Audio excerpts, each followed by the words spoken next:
ada seorang guru SD yang menghamili anak tirinya sendiri.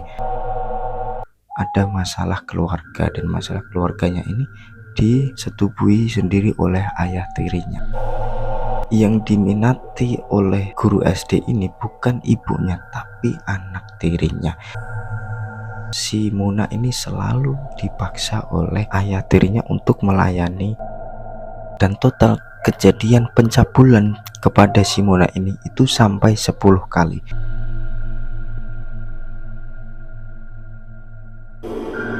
Assalamualaikum warahmatullahi wabarakatuh. Selamat malam para subscriberku semua. Pada malam hari ini saya akan menceritakan kepada kalian semua, ada seorang guru SD yang menghamili anak tirinya sendiri. Anaknya ini teman saya di waktu SMP, saat itu kelas 2 SMP. Nah itu kan dalam waktu 2 bulan itu tiba-tiba teman saya itu nggak berangkat sekolah. Karena apa?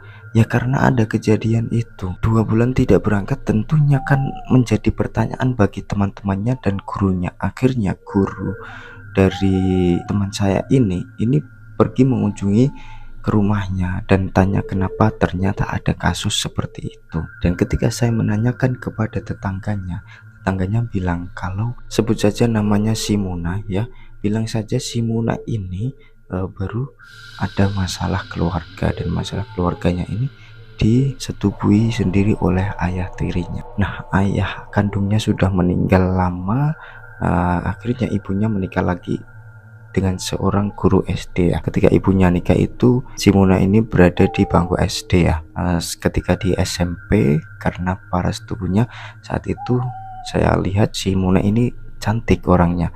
Akhirnya ternyata justru yang diminati oleh guru SD ini bukan ibunya tapi anak tirinya yang dinikmati oleh si guru SD tersebut. Suatu ketika saya bertemu dengan Muna, akhirnya Muna mau bercerita.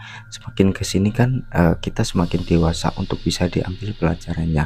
Akhirnya si Muna cerita, dulu ketika ibunya pergi kerja, pergi kondangan ataupun pergi dari rumah dalam kurun waktu yang lama, 2 jam sampai 3 jam, si Muna ini selalu dipaksa oleh ayah tirinya untuk melayani. Awalnya menolak tapi mau gimana, mau dipaksa, menangis. Saat itu si Muna menangis, tidak ada pikiran sama sekali ya, blank, pikiran sudah blank, sudah takut, sudah was-was dan lain sebagainya. Kan baru kelas 2 SMP ya, sudah digitukan oleh orang tuanya sendiri, ayah tirinya sendiri. Nah pertama ketika sudah ada kejadian itu, si Muna tidak boleh bilang ke siapa-siapa, diancam kalau misalnya Muna bilang ke siapa-siapa, ayah tirinya mengancam untuk melaporkan si Muna ke polisi. Akhirnya kan si Muna takut karena si Muna masih anak-anak. Akhirnya si Muna untuk melepaskan penat kegalauan dalam dirinya, si Muna ini nginep di rumah neneknya. Neneknya ini di desa tetangga ya, di desa tetangga. Akhirnya si Muna menginap di rumah neneknya beberapa hari. Kemudian setelah kembali lagi dan ibunya keluar rumah untuk bekerja dan lain sebagainya dalam jangka waktu yang lebih dari 3 jam, si Muna dipaksa kembali. Dan total kejadian pencabulan kepada si Muna ini itu sampai 10 kali. Coba bayangkan usia baru berapa saat itu ya, pokoknya kelas 2 SMP itu sudah dipaksa untuk melayani ayah tirinya. Akhirnya si Muna tidak kuat lagi dan bilang ke ibu kandungnya, dan ibu kandungnya langsung bilang ke seluruh saudara-saudara ibu kandungnya. Akhirnya seluruh keluarga dari Muna ini melaporkan ayah tirinya ke polisi. Nah ketika sudah sampai di persidangan, sidang 1, sidang kedua dan sidang seterusnya ya, ketika hampir diketok memutuskan untuk ayahnya dipenjara, akhirnya si Muna berpikiran tidak enak kalau ayah tirinya ini masuk ke penjara. Dan saat itu kesaksian Muna berubah kembali. Awalnya Muna ini cerita kalau dia dicabuli beberapa kali. Di akhir sidang justru si Muna membalikkan fakta, bilang kalau tidak ada kejadian apa-apa saat itu.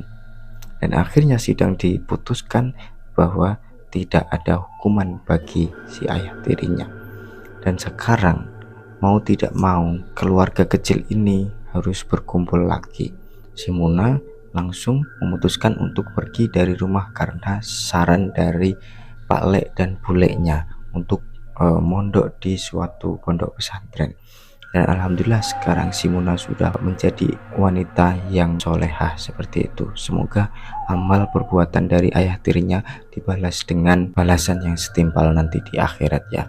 Baiklah, itu pengalaman singkat dan tidak boleh ditiru. Semoga ini menjadi pengalaman bagi kita semua, menjadi pelajaran bagi kita semua supaya tidak melakukan hal-hal yang serupa, karena pasti di akhirat akan ada balasannya.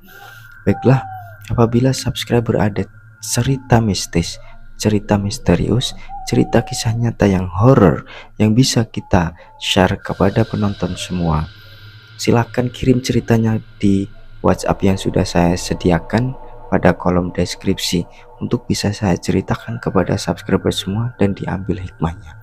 Baiklah, sekian dari saya. Akhirul kalam, wassalamualaikum warahmatullahi wabarakatuh.